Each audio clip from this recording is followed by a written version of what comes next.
से प्रसन्न होगा। उसके राधे उसे दर्शन अवश्य देते कि तू कब, किस रूप में और किस परिस्थिति में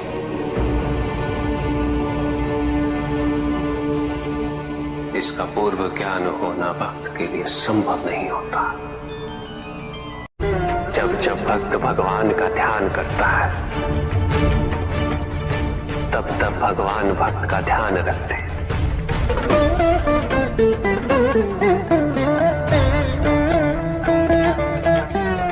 किंतु जिस क्षण भक्त भगवान का ध्यान नहीं करता तब भी भगवान भक्त का ध्यान रखते हैं। इसलिए तुम्हारा ये कथन उचित है नंदी। मैं व्यस्त हूं और मैं चिरंतन काल से लेके चिरकाल तक व्यस्त रहूंगा। प्रत्येक क्षण प्रत्येक भक्त का ध्यान रखते हैं।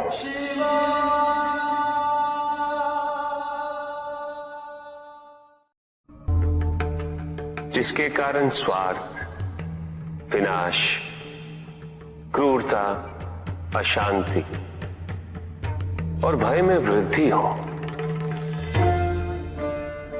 वह ज्ञान है। किंतु जो व्यक्ति को उदार, निर्भीक, सहनशील और विनम्र बनाए, वही ज्ञान है।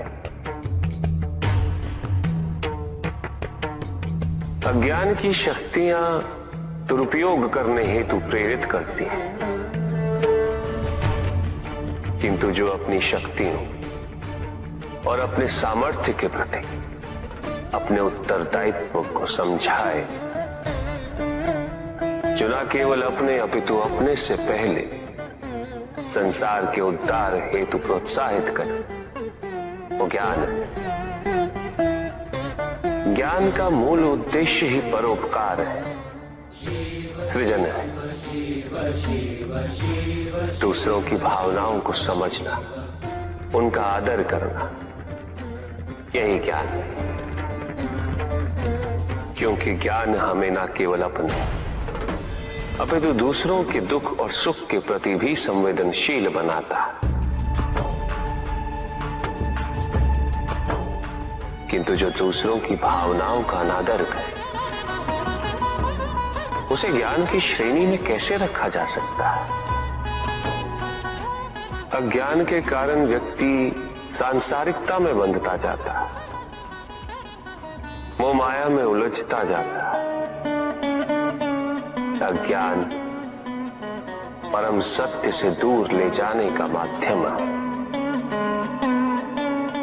किंतु ज्ञान व्यक्ति को परम सत्य की ओर ले जाता है। ज्ञान मुक्तिदायक है, मोक्ष का मार्ग है। और इस मुक्तिदायक ज्ञान का सर्वोच्च रूप है आत्मज्ञान। और यही ज्ञान की पूर्णता भी है कि व्यक्ति अपने को समर्पित कर दे, छोड़ दे अहंकार को, तो ब्रह्म की इच्छा ही पूर्ण होती है और अभी भी वही फलित हो रही है। ऐसा नहीं है कि हम उससे भिन्न फलित करा लेंगे, लेकिन व्यक्ति भिन्न फलित कराने में लड़ेंगे, टूटेंगे, नष्ट हो। कुछ भी सुनने और समझने के लिए मन का मौन रहना आवश्यक है, किंतु मन मौन रहना नहीं जानता। वो तो निरंतर कुछ ना कुछ कहता रहता है। प्रतिपल शब्दों का आक्रमण चलता रहता है मन पर, और यही आक्रमण है जिसके कारण व्यक्ति कभी भी शब्दों के परे नहीं जा पाता। जहां जीवन की सत्यता का बोध, उसकी प्रतीक्षा कर रहा होता है। कभी भी किसी व्यक्ति का विवेक, उसके संस्कार, निर्भीकता तथा उसके आचरण की परिपक्वता को परखना हो तो उसे शक्तियों से सुसज्जित करता हूं, पदाधिकार सौंपता हूं। परिणाम स्पष्ट हो जाएगा। प्रभु, यदि आप स्वयं यहाँ कैलाश में उपस्थित हैं, तो प्रतिदिन का संध्या काल पूजन आपके समक्ष क्यों नहीं होता है? पूजित का साक्षात सामने होना मन को भटकने नहीं देता, किंतु जो सच्चे भक्त हैं, भगवान तो उनके मन में, उनके हृदय में निवास करते हैं। जिनके हृदय में श्रद्धा है, उनके लिए पूजा करने हेतु अपने आराध्य का साक्षात सामने होना अनिवार्य नहीं।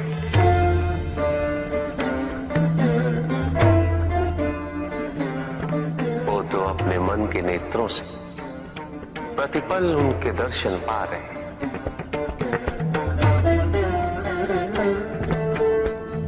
उनकी प्रत्येक अनुभूति में भगवान है।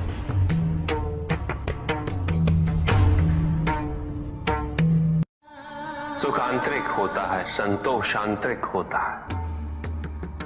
उन्हें बाहरी तत्वों से रेखांकित और परिभाषित नहीं किया जा सकता, आकार से नहीं पाया जा सकता। आकार के आधार पर केवल अहंकार ही उत्पन्न होता है, क्योंकि आकार से तुलना करने का संदर्भ प्राप्त हो जाता है। यदि तुम्हारा आकार छोटा है तो तुमसे भी छोटा कोई ना कोई अवश्य होगा, और यदि उसी प्रकार तुम विशाल हो तो तुमसे भी विशाल इस संसार में कोई ना कोई अवश्य होगा। इसीलिए शरीर या आकार की तुलना करना कभी भी शाश्वत सुख का आधार नहीं बन सकता। युद्ध किसी व्यक्ति से नहीं, मानसिकता से होता।